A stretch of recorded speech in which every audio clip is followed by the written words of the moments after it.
Bom dia, meus queridos irmãos. É um privilégio grande para mim estar aqui com vocês para mais um Café com Palavra. E hoje nós vamos meditar num texto que está no Evangelho de Marcos. Nós vamos ler no capítulo 1, a partir do verso 12 até o verso 15. Diz assim a palavra do Senhor: E logo o Espírito o impeliu para o deserto, onde permaneceu 40 dias, sendo tentado por Satanás. Estava com as feras, mas os anjos o serviam. Depois de João ter sido preso, foi Jesus para a Galileia, pregando o Evangelho de Deus, dizendo: O tempo está cumprido e o reino de Deus está próximo. Arrependei-vos e crede no Evangelho. Eu não sei se todos sabem, mas o Evangelho de Marcos foi o primeiro evangelho a ser escrito.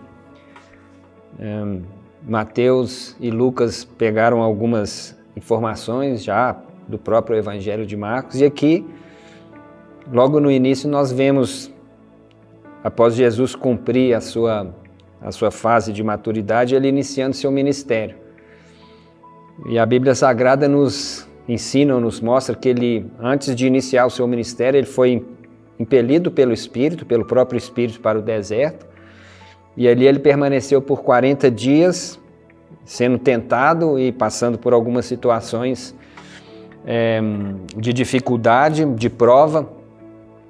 No Evangelho de Mateus ele nos dá uma janela um pouco melhor sobre isso e fala que uma das propostas que Satanás fez para ele foi que Satanás o levou para um pico do monte, onde ele mostrou todos os reinos e ofereceu aqueles reinos para Jesus, em troca de adoração.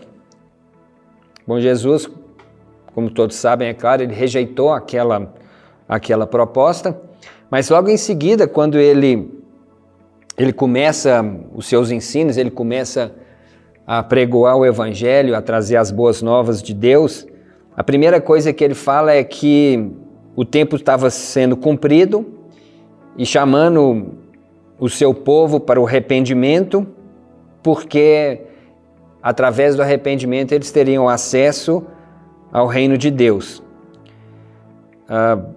Jesus rejeitou aquele reino que Satanás tinha mostrado para ele, que era o sistema desse mundo, ou o sistema do mundo que regia naquela época, rejeitando tudo aquilo que o diabo tinha mostrado para ele, mas ele automaticamente vem e fala a respeito de um outro reino, esse reino que ele trouxe, que ele estava iniciando, que ele estava inaugurando, e ele nos chama para um arrependimento porque esse reino ia estar sendo inaugurado. Jesus, durante todo o seu ministério, durante toda a sua vida terrena, ele enfatizou em todos os seus ensinos, em todas as suas atitudes, em todos os seus atos, em todos os seus milagres, os seus sermões, essa coisa chamada o reino de Deus. Não era algo que as pessoas não conheciam, né? A ideia do reino, a ideia de uma nação poderosa, a constituição de um reino, uma cultura de um reino, isso era bem conhecido por todas as pessoas. Muitos reinos já tinham se levantado e sido derrubados durante toda a história da humanidade.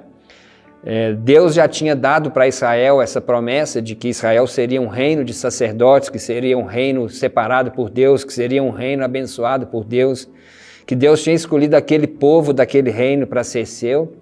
Então Jesus vem e ele fala que o tempo estava cumprido. Esse tempo cumprido é justamente ele anunciando que ele era aquele Messias esperado, que ele era o rei que Israel ansiava para vir inaugurar o novo rei, que ele era aquele que ia reger a nação de Deus com o seu cetro de justiça, que ele seria aquele reino que sempre ia julgar de forma reta, queria ser o reino onde todos teriam provisão, que seria um reino onde existiria alegria, e ele vem falar: olha, está cumprido. O tempo já está pronto, está preparado, eu sou aquele que vocês estavam esperando. Em segundo lugar, ele chama todo aquele povo para o arrependimento e fala: o tempo já está cumprido, o Messias chegou, eu sou o rei que vocês esperavam. E ele disse: arrependam. É um chamado de mudança, é um chamado de transformação. A palavra arrependimento, ela vem derivada da palavra grega metanoia, que significa transformação. É a mesma palavra que é usada, por exemplo, quando a largata ela entra naquele casulo e ela se transforma numa borboleta. Alguma coisa que era inóspita, que era morta, ela se transforma em algo maravilhoso, bonito, florescente, colorido. E Jesus então nos chama para o arrependimento, para que através dessa transformação e essa mudança, as portas do reino poderiam ser abertas para nós, ou para todos aqueles que creram que ele era o verdadeiro Messias. Então ele fala: o tempo está cumprido, o Messias chegou, o rei está aqui para inaugurar essa nova fase, essa nova estação, esse novo reino. Arrependam para que vocês possam ter a oportunidade de ter acesso a esse reino, para que as portas desse reino sejam abertas para vocês, e creiam no Evangelho. Ele termina falando isso. E creiam nas boas novas. E o que é essas boas novas? O que é esse Evangelho que Jesus trouxe para nós? É justamente essa mensagem que vai perpetuar durante toda a nossa existência dentro desse reino. É a mensagem de que não existe lugar onde a gente possa encontrar salvação, alegria, significado de vida, motivação, força, esperança, a não ser nele, no Messias, em Jesus Cristo, o Senhor. Então o Evangelho é a boa nova que é aberta para todos, né? Ele faz essa união, ou ele agrega todos os povos dentro dessa mensagem, dizendo que a partir dessa mensagem, a partir desse Evangelho, a partir desta boa notícia, que é para todos os povos, línguas e nação, ele ia estar construindo um novo reino, independente de etnia, de classe, de cor, de posição social, de posição intelectual, que o Evangelho do reino de Deus estava aberto através do Messias, através de Jesus, e que pela porta do arrependimento todos nós poderíamos ter acesso a ela. Então Jesus ele começa o seu ministério assim, e durante todo o seu caminho na terra, durante tudo que ele fez, ele continua apregoando esse reino que já está disposto e liberado para todos nós. Aonde que está esse reino? Hoje nós poderíamos nos perguntar. E Jesus falou: olha, o reino de Deus ele não está ali, ou ele não está lá, mas o reino de Deus, primeiramente, ele começa dentro de nós. Então, a partir de nós, esse reino também pode ser expandido, e todo lugar que nós damos autoridade para Deus governar, ele se torna o reino de Deus. Então, se o seu trabalho, você deu a autoridade do Senhor para estar governando o seu trabalho é o reino de Deus.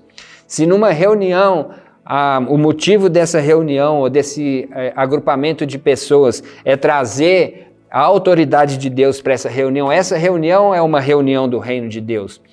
Todo lugar que nós estivermos e nós, por nossa liberalidade, damos a autoridade de Deus para ele estar, ali o reino de Deus vai estar também. Então, é muito importante a gente entender isso, porque muitas vezes nós confundimos o reino de Deus com um agrupamento religioso. E pode ser que um agrupamento religioso não seja a manifestação do reino de Deus. O reino de Deus só vai estar onde nós dermos a autoridade para ele governar. Então, pode ser que numa reunião de amigos, ali pode estar o reino de Deus, e num culto dentro de uma igreja pode ser que o reino de Deus não esteja ali. Então não é o que a gente faz, nem como a gente faz, mas é para quem nós estamos entregando o governo das coisas. E tudo aquilo que a gente entrega ao governo das coisas, isso se torna o reino de Deus. Então Jesus continuou curando pessoas para apontar o reino de Deus, fazendo seus sermões para apontar o reino de Deus. Ele morreu e ressuscitou para apontar o reino de Deus. Tudo aquilo que ele fez na sua vida foi para apontar o reino de Deus, e ele nos chamou também para fazer isso. Em 1 Coríntios 10, 31 diz: tudo que nós façamos, quer comais ou bebamos, façamos tudo para a glória de Deus. Ali estará o seu reino. Deus te abençoe. Um beijo no coração, ótimo dia para todos.